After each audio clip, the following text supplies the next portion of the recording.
These professional chefs all want to break into the top ranks of the world's culinary elite. Deciding who has the talent to cut it is MasterChef judge Gregg Wallace. Oh my word, that is absolutely delicious. And culinary legend Michel Roux Jr. With 2 Michelin stars, he's expecting perfection. A dish like this, of this style and of this calibre, I would have no problem in serving in my restaurant. Cooking doesn't get better than this.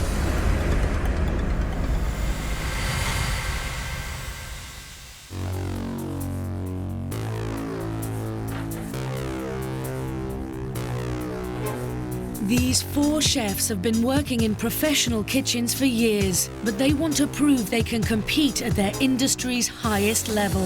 We are looking for truly talented chefs. Somebody who can stand shoulder to shoulder with the great culinary talent of Europe. I want a chef to be cooking superb food. Food that I would be prepared to serve in my restaurant. In today's show, the professionals will be set 3 grueling tests. Only the best chef will make it through to the quarter-final.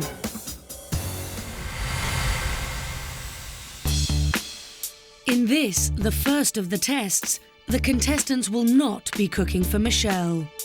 As one of only a handful of 2 Michelin star chefs in the country, the 4 contestants will have to earn the right to cook for him. To whittle them down to the best 3, he's sending in his senior sous chef Monica to judge them. Move it! Get that garnish on the plate now!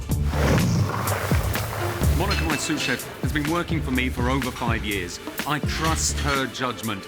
I know that if she says it's all right, then it's good.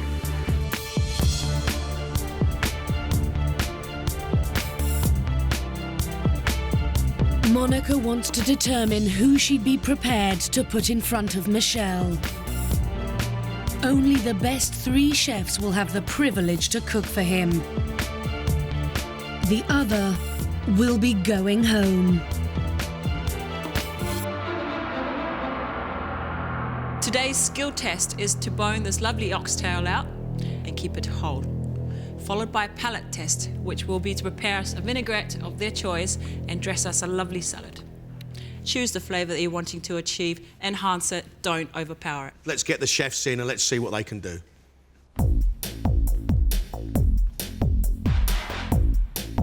Two weeks work experience at a country hotel 8 years ago inspired Daniel to become a chef.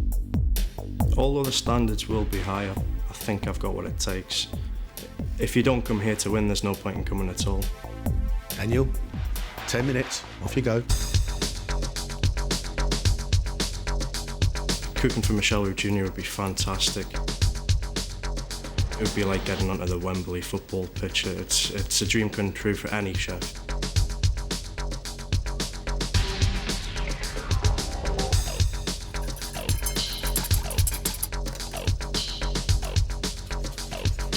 You've got 1 minute.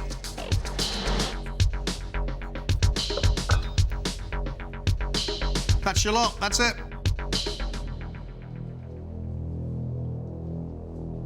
Daniel, let's look at your skills test.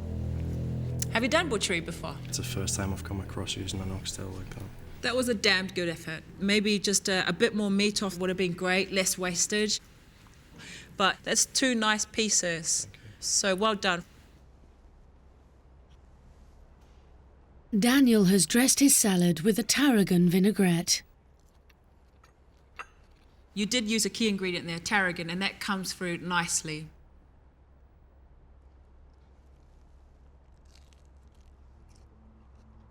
I love the Pernod taste of that tarragon through that, because it's actually quite subtle.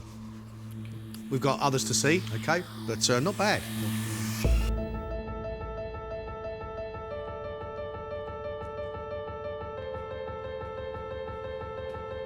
I'm pleased with the task.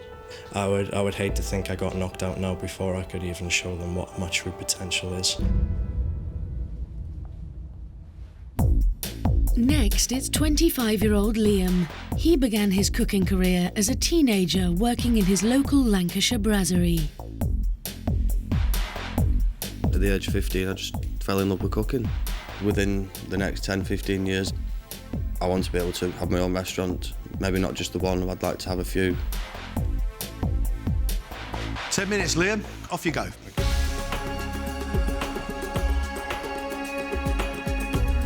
I'm just going to do what I do best. I've got confidence in my ability and hopefully that'll show today.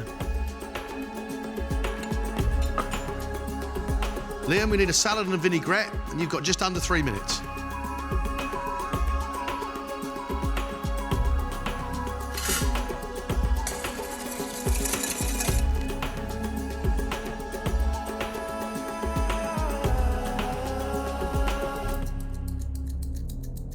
Time's up.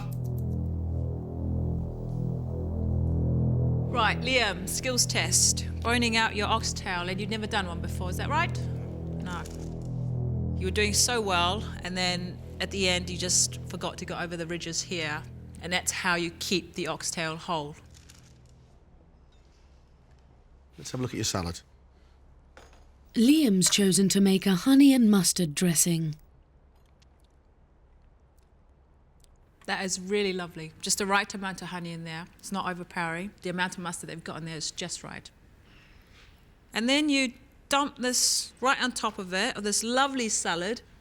Why? I was just panicking about the time. If you presented that to Michel, he would tell you it's a dog's dinner. We do have other chefs to see.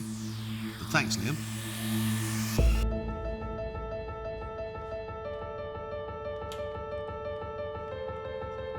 I'm not very happy, to be honest. I feel with my salad, unfortunately I was pressed for time and I just thought, well, there's tomatoes there, let's use them. It's just a bit disappointing.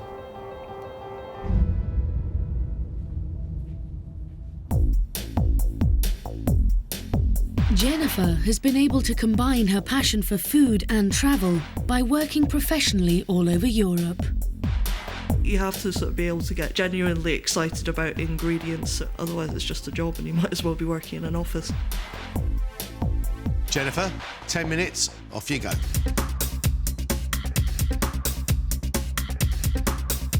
I've done pretty much everything. I've spent a couple of years as a pastry chef. I've worked for several years in a fish restaurant. Perhaps my butchery skills I might sort of fall down on.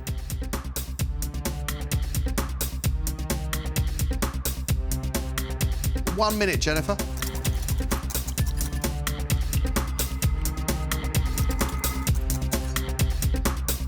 Okay, time's up. Jennifer, what you gave me were 5 different pieces of meat. I wanted one whole piece off that tail. It was not what I wanted. It's not what I was after.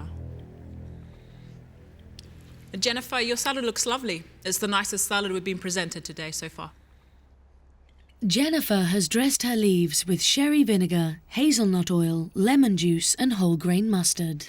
You've got the hazelnut coming through, there's lemon juice coming through, and you also got the mustard giving you a kick in there. You've got a lot of different flavours competing for attention in here. It also lacks seasoning.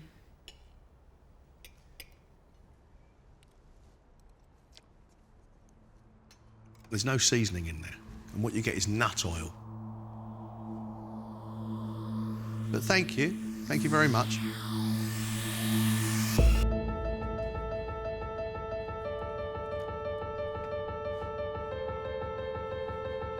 The oxtail, I don't think it looked too terrible, but the salad was kind of embarrassing. I made a really basic mistake with the seasoning. I'm not very happy about that one.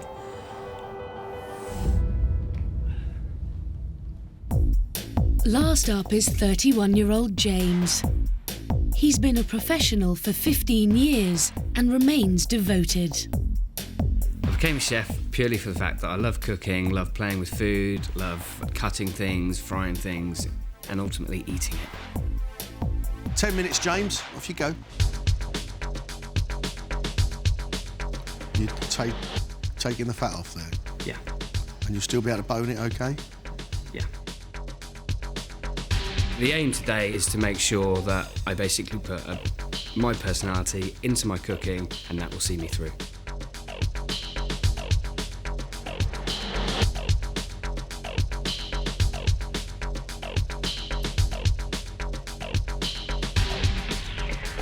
That's it, time's up. James, skills test, deboning oxtail. You've never done one before? No. Okay. There was no need to remove the extra bits of fat on the oxtail. It's actually what's holding it together. That's why we're left with a piece of meat with holes through it. Otherwise, it would have been beautiful. His dressing combines Dijon mustard, honey, hazelnut oil and balsamic. I see what you were going for, but the honey has completely dominated your dressing. It's too sweet.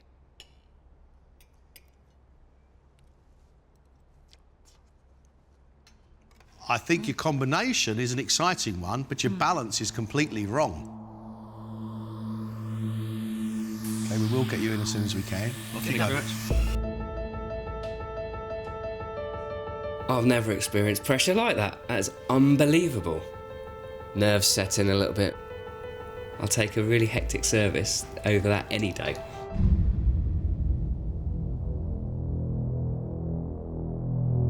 I enjoyed that. Pretty good standard of chef we had in here. None of them had ever boned an oxtail before, but you could see that clearly they had good knife skills. They gave it a good shot. I want to talk about Daniel, first of all, because he boned that oxtail almost perfectly.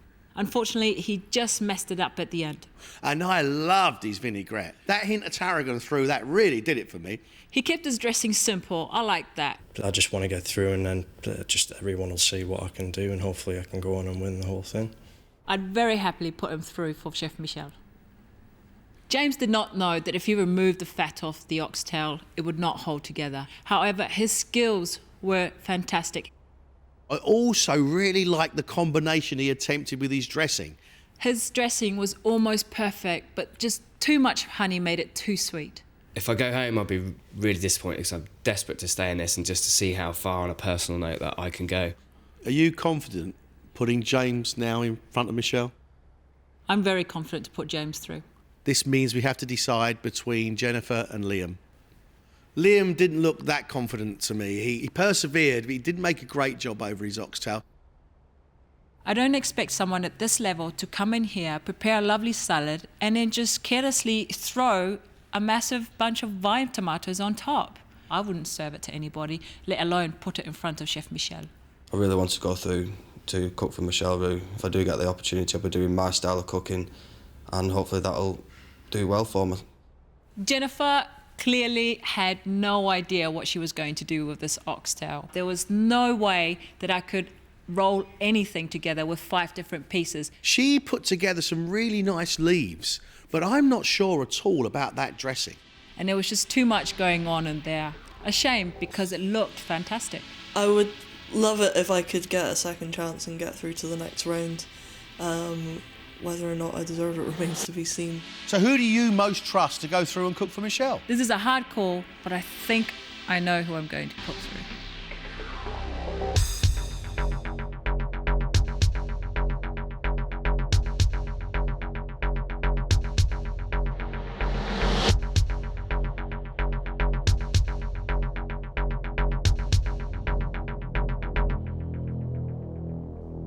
The chef that is leaving us today is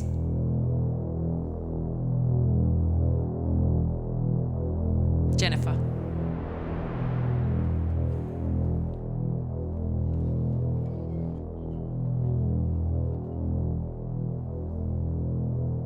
That was the easy test.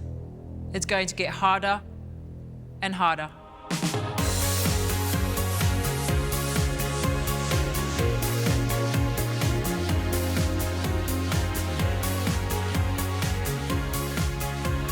I don't think I performed to my best of my ability. I'll certainly be more fired up and focused for the next round, that's for sure.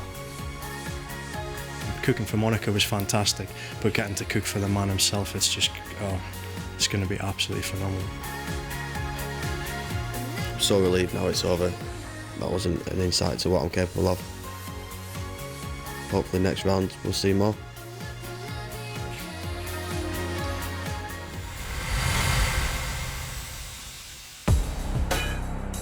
It's day 2.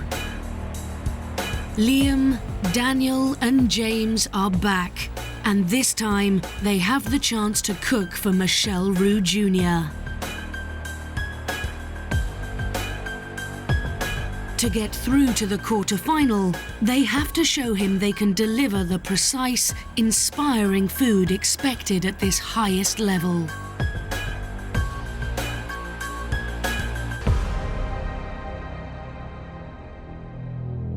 You battled your way through the last round to be able to cook for Michel.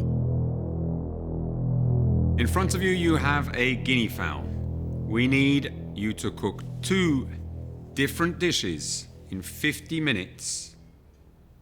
At the end of this day, we'll have 1 quarter-finalist. Off you go.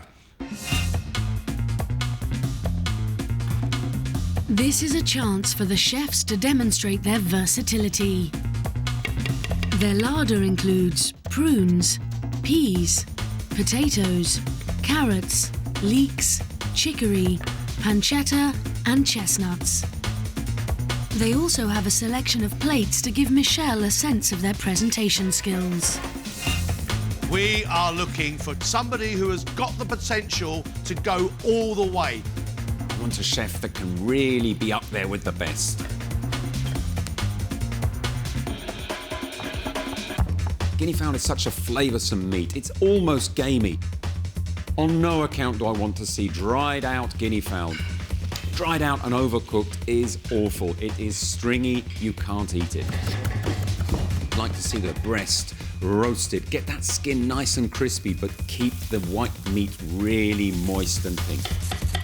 I want to see a little bit of creativity, a little bit of inventiveness.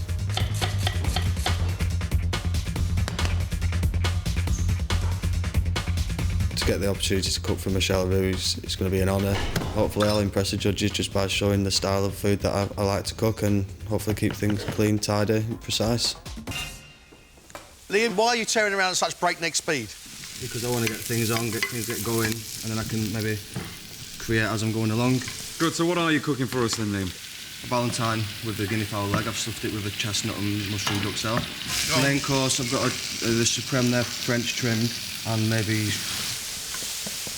I'll get this first dish on the way and then I'll look at the... I love the sound of your first dish. I do hope we get a second, Liam. Of course, no problem.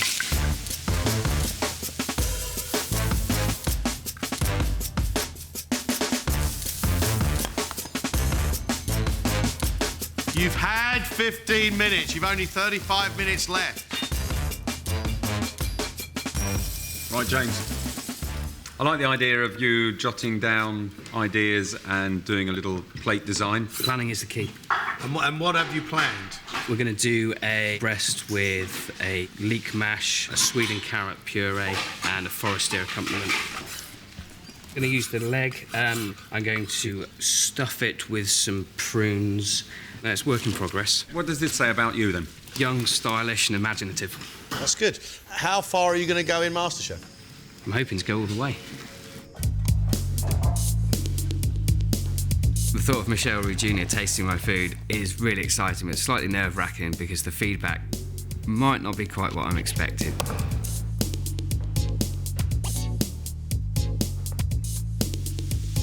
I've definitely got plenty of room for improvement. I think I've got talent, but I think that talent needs to be ironed out a little bit. Daniel, what are you cooking for us? As a starter, I've stuffed the leg with some apricot and sage. I'm going to serve that with some herb quinoa. And then for the main course, I've taken the breast of the fowl off. I'm making some sautéed potatoes to go with that, and then I'm doing a creamy velouté sauce. Well, you look like you might be enjoying yourself. I love it. I'm in the kitchen now. I'm in the kitchen. Absolutely love it.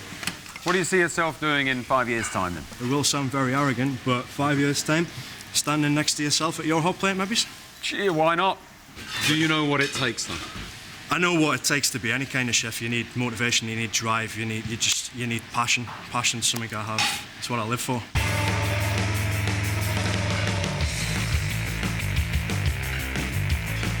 Three minutes left, that's it.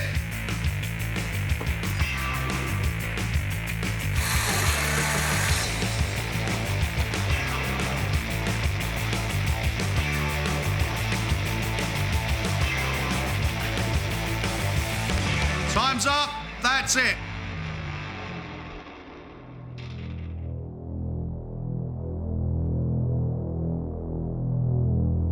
Lancashire-born Liam's first dish is a guinea fowl ballotine stuffed with chestnuts and mushrooms wrapped in pancetta, served on a rosti with a smoked bacon foam. I love the idea of the chestnuts in the guinea fowl. It gives it a lovely sweetness. The texture is really nice as well. Good flavours.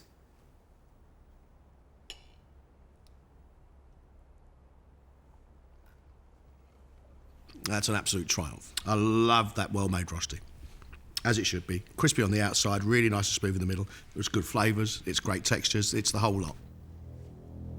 His second dish is breast of guinea fowl, pickled chicory and an apricot and prune chutney. You've got far, far, far too much chutney in proportion to the guinea fowl. Yeah.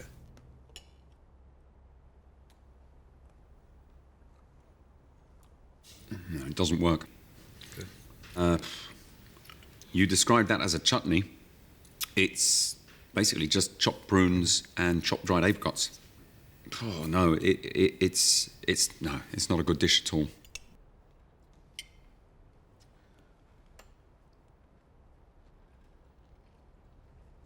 I'm not getting the flavour explosions I expected when I looked down at the dish. Could have been a bit better. I just tried to create as I went along. And one dish it worked, one dish it unfortunately didn't. James is hoping his 15 years' experience will show in his ballotine of guinea fowl stuffed with prunes and sage, poached chicory and a pea veloute. Presentation-wise, it is nice. You haven't trimmed, unfortunately, that bit there. You can also see a few of the feathers there as well. It's not neat.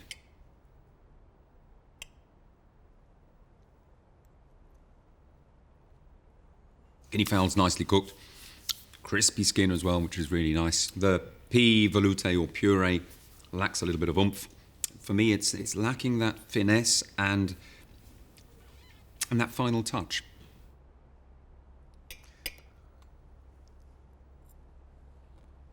This is a dish of very skillfully made parts, yet it doesn't come together as a whole. James's second dish is guinea fowl supreme with leek mash, a swede and carrot puree and a forestier sauce. You have an eye for presentation.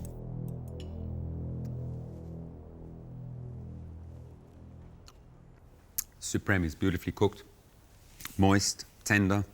The bacon and the onion there goes wonderfully well with the guinea fowl. Your mashed potato and leek, lovely flavour and lovely texture. A dish like this, of this style and of this calibre, I would have no problem in serving in my restaurant. Thank you very much.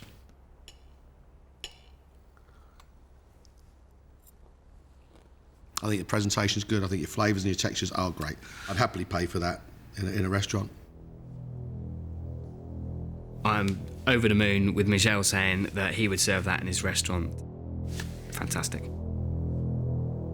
Daniel needs to impress with his roast guinea fowl leg stuffed with apricots and spinach on a bed of quinoa with char-grilled chicory.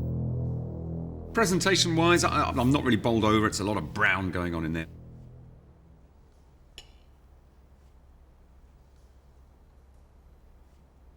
Quinoa is an unusual grain, and you've cooked it really well. It's tasty. The skin of the guinea fowl is lovely and crisp as well. It's a very sure and competent dish.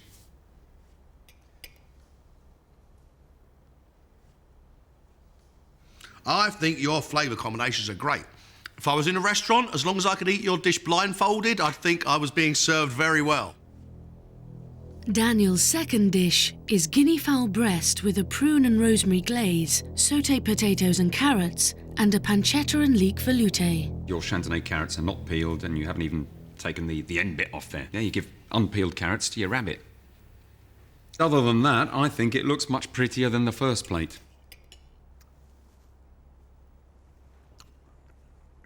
The breast of guinea fowl is really well cooked. The skin is crispy. The sauce is good, just lacking a little bit of depth of flavour. Again, accomplished cooking, good cooking, yeah, but needing a wee bit more. Despite those carrots, I love the look of this dish.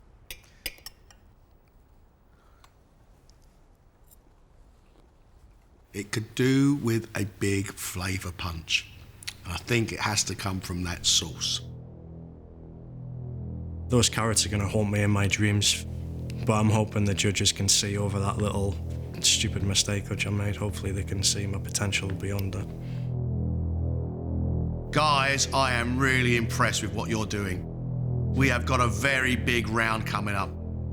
Off you go.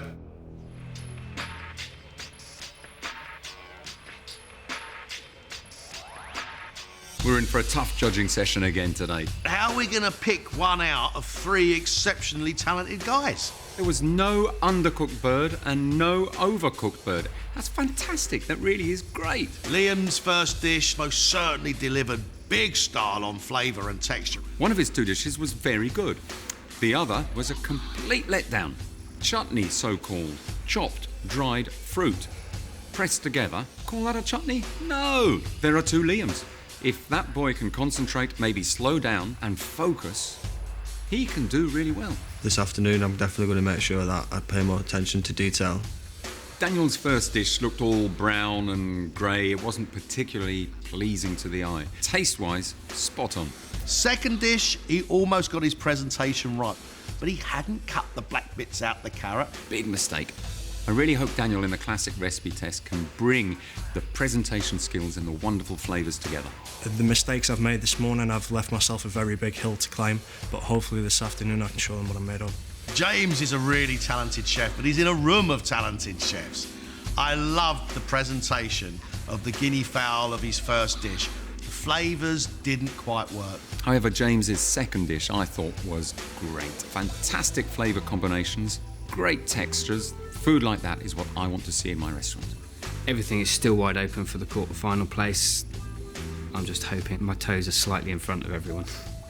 I can't separate these 3. It really is very, very tight. It's who can give us that little extra in the classic recipe test. To be a great chef, you have to understand the classics. If you don't understand them, you will never become a great chef.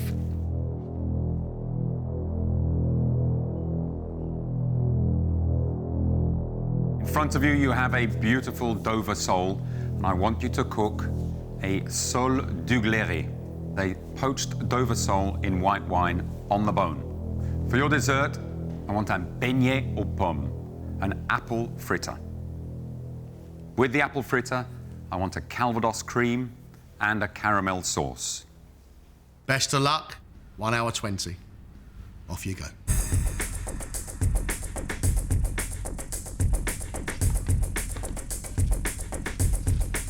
Sole du Glairet was originally created for the Parisian elite by the celebrated 19th century chef Adolphe du Glairet. This is a dish that has graced the royal tables of France. The classic way of preparing this sole dish is removing the skin and then gently poaching it in the oven on the bone. If you overcook sole, it will be like chewing gum. It will be bouncy and rubbery and not good to eat. The key to the sauce is that you reduce this liquid down very quickly, adding the cream and making a lovely, rich, velvety velouté sauce.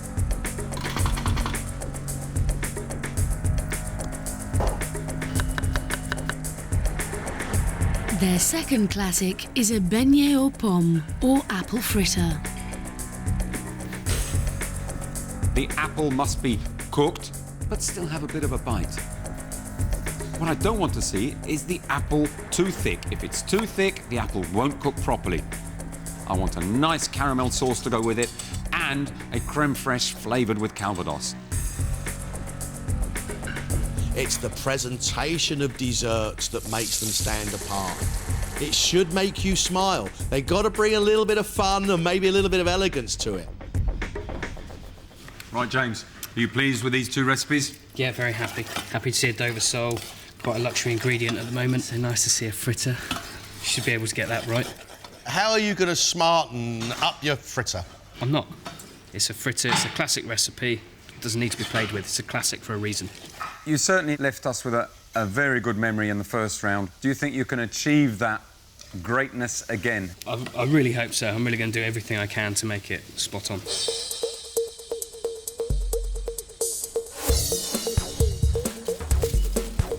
James, yet again, is confident. He says he wants his food simply done. But how is he going to have food that's simply done, elevated to the standard that we require?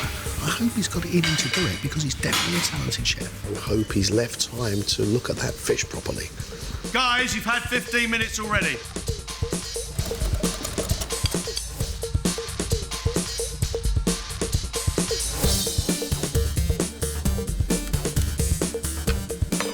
Have you cooked Dover sole before? Never this recipe. What would you like to show us now that you didn't necessarily show us in the first round? I'm pleased to see there's some desserts on there for me to cook. Hopefully I can show you what I can do on the pastry section. What's going to make the difference with your apple fritters? I'm going to make an anglaise to go with it. And then I'm sure there's something else if I get time to make something a bit more. Let's see what I can do.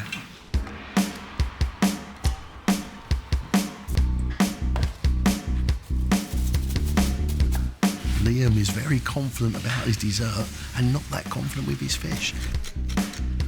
But is he going to take it too far?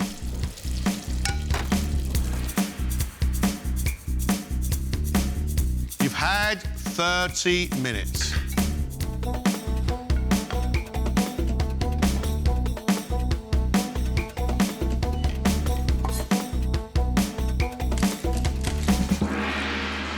You pleased with these two recipes? Very pleased with the Dover sole. Love using fish. Dover sole, brilliant British fish. Never really been that strong on the whole pastry product side of it. I'll give it a crack. We'll see what happens. How far do you think you can go in MasterChef without doing desserts? I think I can get there. I pick things up very quickly. I learn very fast. Just a case of putting my head down and working hard to get it. Do you think a quarter-final place is within your grasp? Yeah, definitely. Definitely. In the first round, Daniel didn't give us presentation and flavour together in one dish. In this round, he's got to achieve that. 5 minutes left.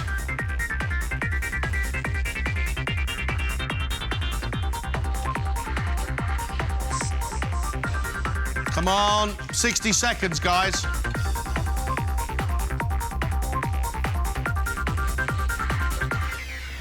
Time's up, that's it, time's up. Liam, just put it on, all you can do is put it on.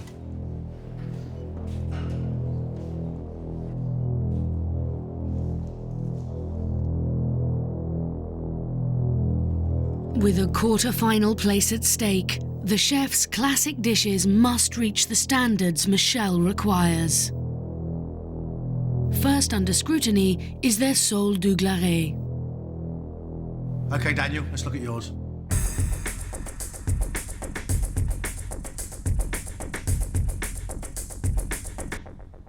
Daniel, you have chosen to serve it on the bone. If you are going to serve a whole sole, it's either carved in the room by a waiter or in the kitchens taken off the bone.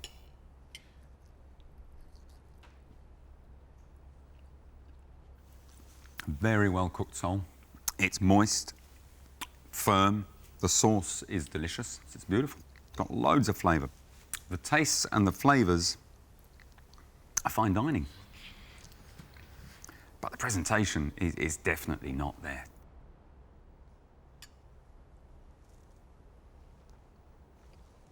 Your fish is cooked beautifully, your flavours are lovely, the textures are great. You're serving a feast, but making it look like a dog's dinner. OK, James, your turn.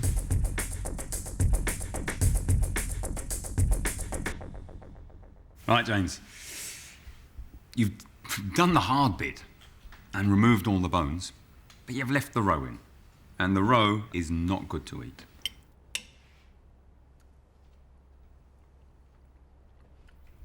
The fish is cooked perfectly. Can't fault it. It's moist, succulent, lovely spring greens. It's not sole du glaret because the sauce is not creamy enough. However, saying that, it is a very good sauce. It's a tomato-based sauce with a hint of white wine in it. It wouldn't have been what I ordered, but I'd happily eat it all.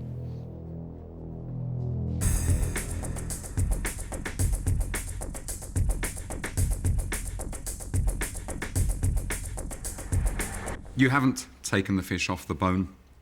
and it is presented a little bit slapdash, to say the least. I run out of time. Your sole is very well cooked. It's good pink. It's ever so slightly under-seasoned. Your cream sauce as well has got all the flavours there, but lacking in seasoning. It's a little bit dull. It's lacking that oomph, lacking a bit of power and punch.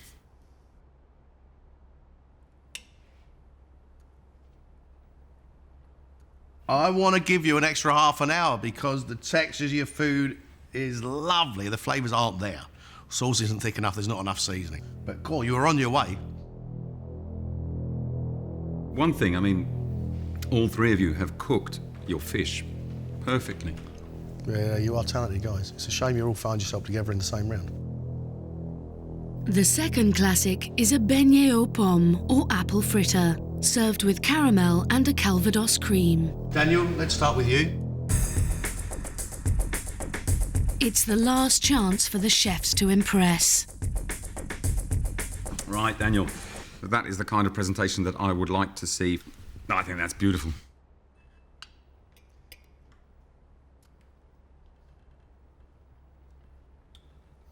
The apple is cooked through, the batter is crunchy, and the caramel sauce is delicious, goes really well with that. Excellent, thank you. I would serve that in my restaurant. That's a very good beignet aux pommes. Well done. As a diner, there is nowhere near enough caramel. There is nowhere near enough calvados cream.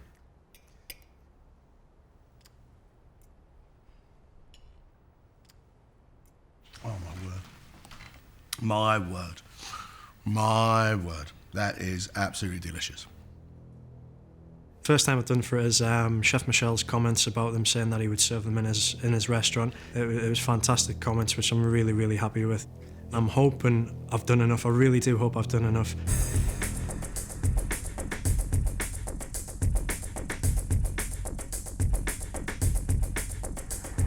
Right, James. I actually quite like this stack of fritters. I think it's fun, and desserts should bring a smile to your face.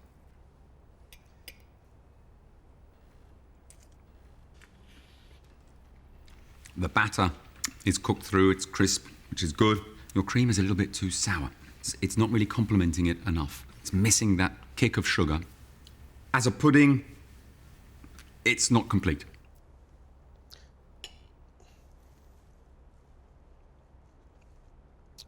There's not enough sweetness in the whole dish. Why no caramel? Plainly forgot about it. Fingers crossed, hopefully the soul will carry me through not having any caramel.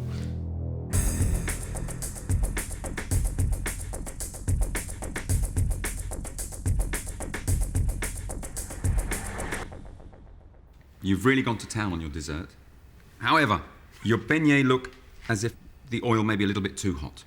Yeah, they've got little dark brown bits here.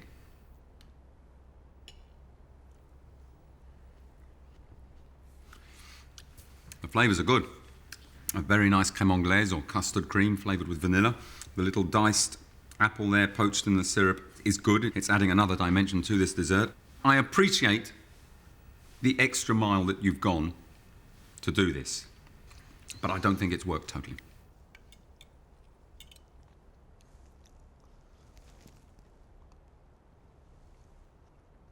There's craft gone in there, but it needs to look neater.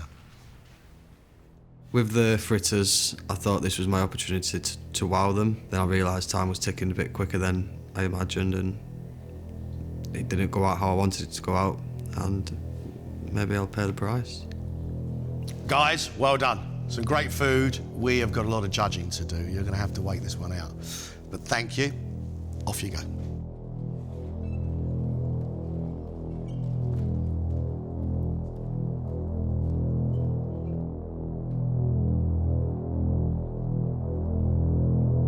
These guys can leave the kitchens today with their heads held high. They really have performed well.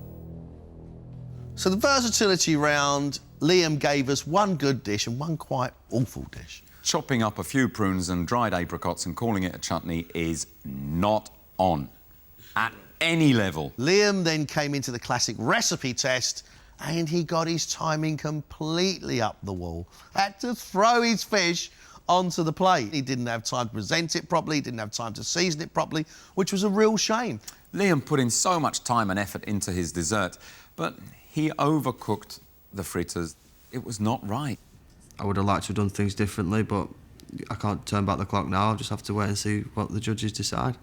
James presents food beautifully. His first dish of guinea fowl, I thought it looked an absolute picture, but it most certainly did not deliver on flavour. His second dish, I thought, was a triumph. A lovely sauce, spot on. His fish was by far the best presented fish, insofar as that he took it off the bone, put it back together again beautifully, and left the roe on there. And his sauce was not the sauce that we asked for. Nonetheless, that sauce was good. James' fritters, I thought, looked fun, looked good. However, everything lacked sugar.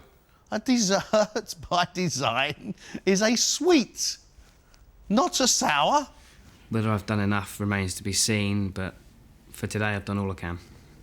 Daniel gave us brown guinea fowl going on to grey chicory, yet it tasted absolutely delightful.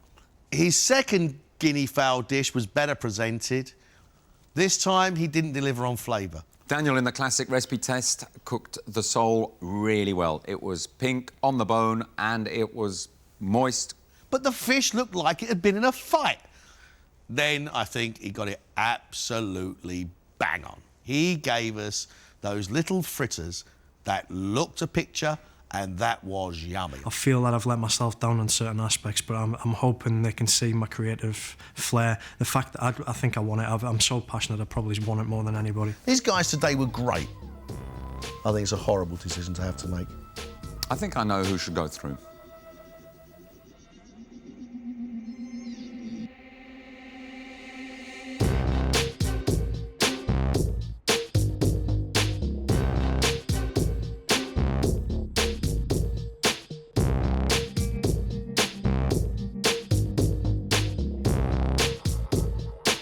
And the chef going through to the quarter-final is Daniel.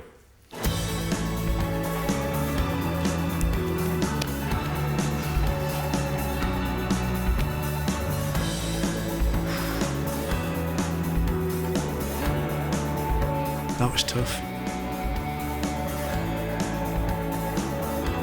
Going out this early in the competition is quite disappointing, but it's only going to fuel my enthusiasm and passion for cooking and to go on to other things. I'm gutted. I'll just take the criticism and just move on. I feel great. I feel so proud of myself. I'm so happy. I now know that I'm becoming a better chef. I'm becoming what I want to be. I'm just absolutely over the moon. Daniel will be back for the quarter-final to battle it out for the title of Professional MasterChef.